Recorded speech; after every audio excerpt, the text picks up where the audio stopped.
안녕하십니까. 송국근의 혼술 5월 9일 토요일 늦은 시간에 인사드립니다. 지금 창밖에 강화문 사거리 쪽입니다. 오늘 하루 종일 봄비가 내리고 있습니다. 자, 코로나가 또 다시 이태원 클럽에서부터 시작이 돼서 상당히 걱정스럽습니다. 이 봄비와 함께 좀 말끔히 씻어 나갔으면 하는 그런 소망입니다. 자, 이제 5월 30일이면은 21대 국회가 시작이 됩니다. 21대 총선에서 당선된 의원들이 그 임기를 시작을 하게 되죠. 특히 이번 21대 국회에서는 좀 우려되는 부분이 하나 있습니다. 비례대표 국회의원들의 어떤 의정활동, 그 제대로 할지, 또 어떤 여러 가지 논란들이 불러일으키지 않을지 그런 걱정이 됩니다. 왜 그러냐면은 이번 21대 총선 때는 비례대표가 상당히 기형적으로 선출이 됐죠. 여당, 야당 다 마찬가지입니다. 연동형 비례대표제 그 여파로 특히 집권 여당 같은 경우는 더불어민주당이 더불어시민당이라는 그 비례대표용 위성정당을 창당을 했고, 또 거기서 열린민주당이라는 또 이중대격인 또 비례대표 위성정당도 만들어졌습니다. 일단 더불어민주당과 더불어시민당은 지금 합당 절차를 거의 마무리를 하고 있죠. 그래서 5월 30일부터 비례대표 의원들도 집권여당의 일원으로 국회 여정활동을 시작할 텐데, 여정활동을 과연 제대로 할지, 또 어떤 어처구니 없는 일들이 벌어질지 좀 의아심이 드는 그런 상황입니다. 걱정입니다. 왜 그러냐면은 지금 벌써 이 당선자들, 비례대표 당선자들의 자질 문제, 또 여러 가지 의혹들이 불거져 나오고 있습니다. 뭐 잘 아시다시피 양정숙 당선자의 경우는 부동산 명의신탁, 참여, 보유, 또 탈세 그런 의혹이 불거졌죠. 그래서 그 공천을 했던 더불어시민당, 또 더불어민주당이 이 탈당을 요구를 했습니다. 탈당을 하면 비례대표 국회의원직이 날아가죠. 그러면 다른 의원 그 다음 순번을 올릴 수 있기 때문에 탈당을 요구하니까 양정숙 당선인이 왜 나만 희생돼야 되냐 하면서 거부했습니다. 그러니까 제명을 시켰죠. 제명이 되면 무소속 국회의원으로 남아 있습니다. 자, 그렇게 되니까 이 양정숙 당선인을 공천을 했던 더불어민주당과 더불어시민당이 양 당선인을 고발을 하는 그런 해프닝이 벌어졌습니다. 그러니까는 양 당선자도 고소를 했습니다. 본인을 공천해준 더불어시민당과 또 본인과 관련한 의혹을 제기한 KBS를 고소를 했습니다. 양 당선자 입장에서는 이럴 겁니다. 이 문제가 본인과 관련한 부동산 의혹이 총선 전에 불거졌는데, KBS 보도에 의해서. 그런데 총선 전에는 그냥 별다른 조치를 취하지 않다가 금배지를 딱 달기로 확정된 총선 이후에 이 문제를 갑자기 불거진 것처럼 터뜨리면서 당신 나가라, 국회의원들 내놔라 이렇게 하니까 양당선자로서는 상당히 분개를 할 수도 있겠죠. 전체 총선에 어떤 영향을 미칠까봐 그 총선 전에는 이 문제를 제기를 하지 않다가 총선이 끝나니까는 그 이제 뒷정리를 하기 위해서, 또 다른 불씨를 없애기 위해서 꼬리 자르기를 하니 양당선자 같은 경우는 본인 스스로는 억울할 겁니다. 그래서 고소까지 하는 그런 상황이죠. 오거돈 전 시장처럼 총선 전에 이 문제를 정리하지 않고 총선으로 전체 여당의 선거 전략을 위해서 총선으로 끌고 갔다가 총선 딱 끝나니까는 고래 자르기 하는 식으로 이렇게 나가는 데 대해서 양당선자가 반발을 하는 것이죠. 어쨌든 그런 그 국회에 등원을 하게 됩니다. 지금 현 상태로 양당선자는 고발을 받더라도 재판하면 1년 이상 걸릴 수도 있고, 그때까지 국회의원입니다. 들어와서 또 어떤 일을 할지 참으로 걱정이 되는 상황이고, 또 여러 사람이 있습니다. 용혜인 당선자 같은 경우는 기본소득당 출신이죠. 이번에 더불어민주당이 더불어시민당을 만들면서 자기들끼리 하면 좀 민망하니까 시민사회단체 또 군소정당들을 끌어들였습니다. 그 중에서 기본소득당 출신 용혜인 당선자, 용혜인 당선자는 얼마 전에 금배지 언박싱 영상 이런 것을 공개를 해서 논란이 일어났죠. 본인이 뭐 금배지를 자랑을 하면서 그 국회에서 수령한 금배지를 자랑하면서 이거 금배지 잃어버리면은 38,000원 주면 다시 산다 이렇게 하니까는 어떤 네티즌이 야 그러면 38,000원에 또 사고 해서 중고 상태에 10만 원씩 내놔서 팔면은 뭐 돈 되겠다 뭐 이러니까 신박한 재테크 방법이다 이렇게 뭐 용 당선자가 답변을 해서 어쨌든 이게 참 너무 가벼운 거 아니냐 국회의원 배치를 뭐 이런 식으로 뭐 희화시키고 뭐 그럴 수가 있느냐 해서 논란이 있어나죠. 자질 논란입니다. 또 최혜영 당선인자 같은 경우는 남편과 혼인 신고를 미루는 그런 방식으로 해서 기초생활비 또 장애인 활동 지원금을 부정수급했다 그런 의혹이 제기가 된 상태죠. 국회의원으로서 과연 자질이 있는지 그런 부분에 의심이 드는 겁니다. 근데 이런 부분은 어떻게 보면 자질구레합니다. 물론 뭐 양정숙 당선인 문제는 큰 문제지만은 왜 제가 이걸 다 자질구레하다고 이야기하냐면은 지금부터 드릴 말씀은 국민들의 분노를 국민들의 거대한 실망을 일으킬 수 있는 그런 문제이기 때문입니다. 윤미향 더불어시민당 당선자입니다. 비례대표 당선자. 국민 가슴에 대못을 박을 수도 있는 엄청난 일을 저질렀다는 의혹이 지금 불거져 있습니다. 일파만파 파장을 일으킬 가능성이 높습니다. 지금 제기된 의혹이 사실이라면은 대국민 사기극을 30년 동안 해왔고 그것을 또 진보 정치권에서는 정치적으로 활용을 해왔습니다. 사실이라면. 근데 사실에 가까운 걸로 지금 가고 있습니다. 자, 윤미향 당선자는 저도 이력을 쭉 보니까는 별다른 이력이 없습니다. 그냥 30여 년 동안 위안부 시민단체, 위안부 관련 그 시민단체에서 그 활동을 해온 것이 전부입니다. 전부고 남편도 과거에 간첩사건에 연루됐던 인물입니다. 남매 간첩사건 이래가지고 북한에서 공작금을 받고 남한의 군사기밀을 건네줘서 4년을 선고받았던 그런 간첩사건 연루자입니다. 그 남편은 지금 인터넷 매체, 인터넷 매체 다 영세합니다. 영세한 인터넷 매체를 운영하고 있고 윤미향 당선자는 총선 위안부 시민단체 활동이 전부입니다. 그런데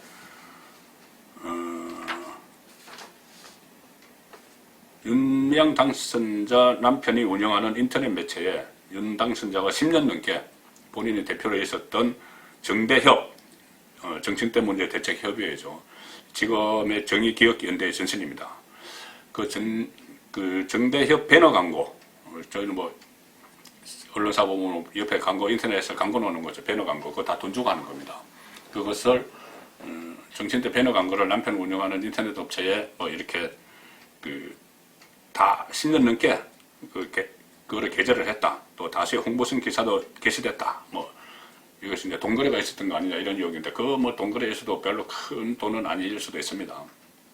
그런데 윤미향 씨는 그 전에 사드 배치, 주한미군의 사드 배치 반대 운동 같은 것을 아주 열성적으로 했죠. 반미 반일의 선봉에서 항상 선봉을 자처를 했는데 이번 총선 공천 과정에서 그런 문제가 제기가 됐습니다. 윤미향 씨의 딸이 있는데 현재 미국 LA 캘리포니아 주립대 UCLA죠. UCLA의 음악대학에 유학 중입니다. 본인이 그렇게 반미주의자를 자처를 했는데 뭐 그런 일이 한두 가지는 아니죠. 뭐 그런 일이 비일비재합니다. 어쨌든 음대에 유학 중인데 이 학교의 1년 학비가 비시민권자 경우에는 4만 달러 내외입니다. 4,800만 원이 들어가는 것이죠. 근데 이 돈이 과연 어디서 나서 딸을 미국으로 유학 보냈겠느냐 그런 문제가 처음에 불거졌는데 어느 정도 그 문제와 연결이 돼서 지금 하나 폭탄이 터져버린 게 있습니다. 위안부 피해자 중에서 이용수 할머니 계시죠. 이용수 할머니. 남원희 씨가 주연했던 I Can Speak라는 그 영화의 실제 그 모델입니다. 실제 주인공입니다. 그리고 미국 의회에서 위안부 실태를 폭로를 해서 그 위안부 결의안이 채택되도록 하는데 일조를 했고 문재인 대통령이 집권 후에 한미 정상회담을 하면서 만찬 자리에 또 불렀습니다. 만찬 자리에 불렀고 초청을 했죠. 초청을 했고 또 I Can Speak라는 영화를 본 집권 세력의 정치인들이 전부 인증샷을 올려서 그것을 막 인증샷을 찍어서 홈페이지에 본인들 홈페이지에 올려서 막 홍보를 하기도 하고, 그러니까 정치적으로 상당히 활용을 했죠. 그 이용수 할머니가 폭탄 선언을 했습니다. 정의기억연대에 대해서 그제 대구에서 기자회견을 했죠. 정의기억연대에 대해서 특히 윤미향 씨에 대해서 30년 동안 쏟고 살았다 이렇게 이야기했습니다. 성금, 기금 이런 것이 모이면 할머니들에게 써야 하는데 할머니들에게 쓴 적이 없다. 또 윤미향 당선인을 향해서는 국회의원을 하면 안 된다. 이 문제, 위안부 문제를 해결하지 않고 사육 때문에 M원대 갔다. 국회 갔다. 사육 차리느라고. 그렇게 맹비판했습니다. 이용수 할머니는 수요집회에서 받은 성금은 할머니들한테 쓰이지 않고 어디에 쓰인지 모르겠다 이렇게 이야기했죠. 정의연의 전신인 한국정치대문제대책협의회는 92년부터 28년 동안 수요 집회를 매일 열었죠. 수요 집회를 열면서 그 일본 대사관 앞에서 그 위안부 할머니들이 거기 참가도 했고 또 참가하는 일반 시민들이 많은 성금도 냈습니다. 성금을 내고 또 위안부 할머니에 대한 애틋한 마음 때문에 성금도 많이 내고 했는데 그 성금이 어디로 갔는지 할머니들에게 제대로 안 갔다는 이야기입니다. 그래서 조선일보가 오늘자에 분석한 것을 보면은 그런 흔적이 있습니다. 할머니들에게 제대로 지급되지 않은 흔적이 지난 4년 동안만 보면은 그 기부금을 거둔 액수가 49억 7,344만 원, 한 50억 됩니다. 4년 동안. 그런데 이 중에서 사용한 것은 26억 5,765만 원이고 나머지 약 23억 원은 지금 이 정의연대에서 현금 자산을 보유를 하고 있습니다. 그런데 4년간 거둔 기부금 수익 49억 7,444만 원 중에서 실제로 피해 할머니들에게 지급된 돈은 9억 2,014만 원, 전체의 18.5%에 불과합니다. 또 할머니 8명에게 뭐 1억 원씩 지급했다, 뭐 이렇게 주장을 했는데 이 돈은 다른 돈입니다. 2017년에 박근혜 정부 당시에 뭐 한일 위안부 합의를 일본과 하면서 그때 그 100억 원, 10억 엔을 가져와서 그것을 가지고 피해 할머니들에게 1억 원씩 나눠줬는데 또 받지 않은 할머니들이 있습니다. 그 용수 할머니도 마찬가지입니다. 그 할머니들을 위해서는 또 별도로 국민 성금을 모금했죠. 거기서 나눠준 1억 원, 이 1억 원은 별개입니다. 이것을 빼고 나면은 2018년에 할머니 27분에게 나눠준 돈은 2,320만 원입니다. 한 분당 86만 원, 1년에 86만 원 줬습니다. 그 작년에는 23명에게 2,433만 원, 그러니까 1년에 한 분당 106만 원만을 지급을 했습니다. 뭐 이에 대해서 뭐 정의연 쪽은 성금은 피해 할머니들을 지원하고 또 관련 책을 출판을 하고 여러 가지 활동 전반에 썼다 뭐 이렇게 해명을 했지만 너무 상당히 두리뭉실합니다. 이 구체적인 액수는 규명이 될 필요가 있습니다. 자, 근데 더 심각한 문제가 있습니다. 이 돈도 돈이지만은 더 심각한 문제가 있습니다. 두 가지입니다. 하나는 진보 진영이 이용수 할머니를 정치적으로 이용을 실컷 하고 이제 와서 마치 치매가 걸린 치매 노인처럼 그렇게 취급을 하고 있다는 사실입니다. 상당히 서글픈 이야기입니다.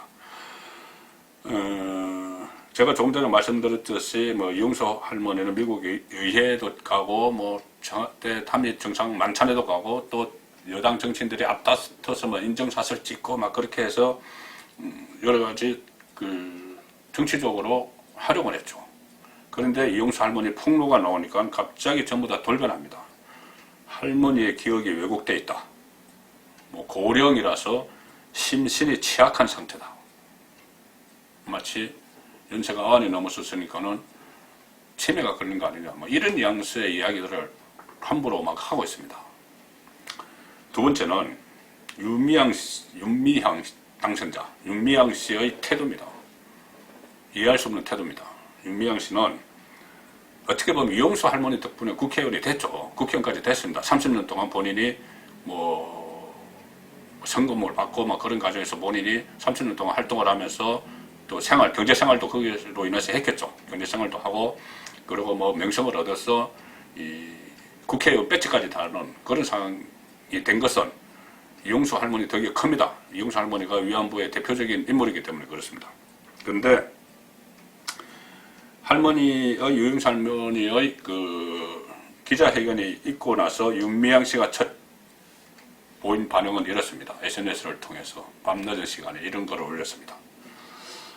1992년에 신고 전화를 했을 때 제가 사무실에서 전화를 받았고 모기 소리만한 목소리로 떨면서 저는 피해자가 아니고 제 친구가요 했던 그때의 그 상황을 바로 어제 일처럼 기억하고 있다. 그리고 거의 30여 년을 함께 걸어왔다. 자, 이 말은 이제 할머니와의 첫 만남을 해상하는 말이죠. 30년 전에 본인의 사무실에 있는데 어떤 분이 전화를 걸어와서 내 친구가 위안부로 끌려갔다 왔는데 내가 아니고 내 친구가 아주 목이 많은 소리로 그 목소리가 막 떨면서 이야기를 했다. 그때가 시작이었다.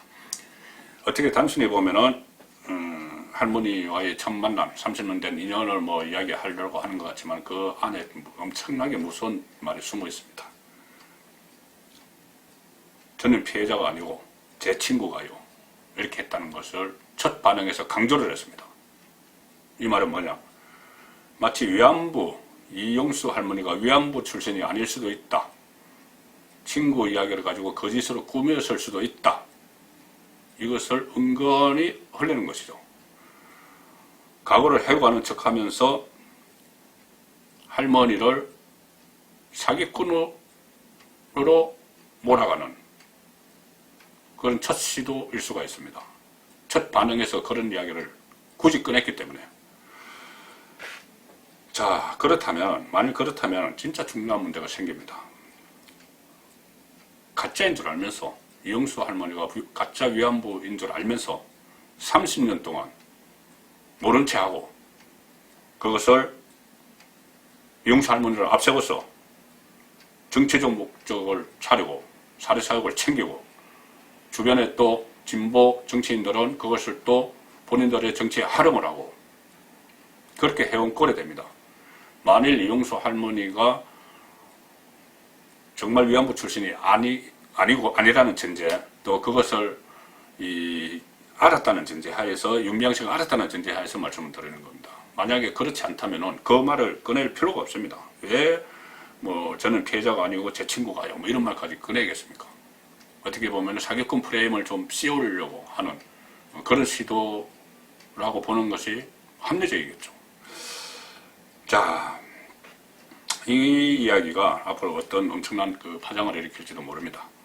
그런데 만약에 그것이 사실로 드러날 경우 여러 가지, 그러니까 돈을 제대로 할머니에게 지급하지 않은 문제, 정치적으로 활용한 문제, 또 이 부분은 상당히 좀 조심스럽기는 하지만은 가짜 위안부 논란 이런 것이 계속 확산이 되면은 엄청난 사회적 파장이 일어나고 국민들이 분노를 하게 될 겁니다.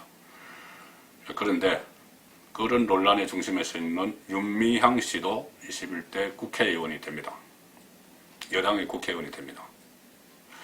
그래서 21대 국회에서 도대체 어떤 일이 일어날까? 저는 상당히 걱정이 되는 상황이고, 이중대죠. 더불어민주당의 이중대 위성정당, 열린민주당 당선자 최광욱 전 청와대 공직기강 비서관, 세상이 바뀌었다. 그런 말을 했죠. 갚아주겠다. 그런 말도 했습니다. 바뀐 세상에서 뭘 갚을 건지, 국회에서 어떤 일이 일어날지 두렵기조차 합니다. 그것과는 별개로 윤미향 씨를 둘러싼 이유들은 반드시 규명이 돼야 되겠습니다. 송근의 혼술이었습니다.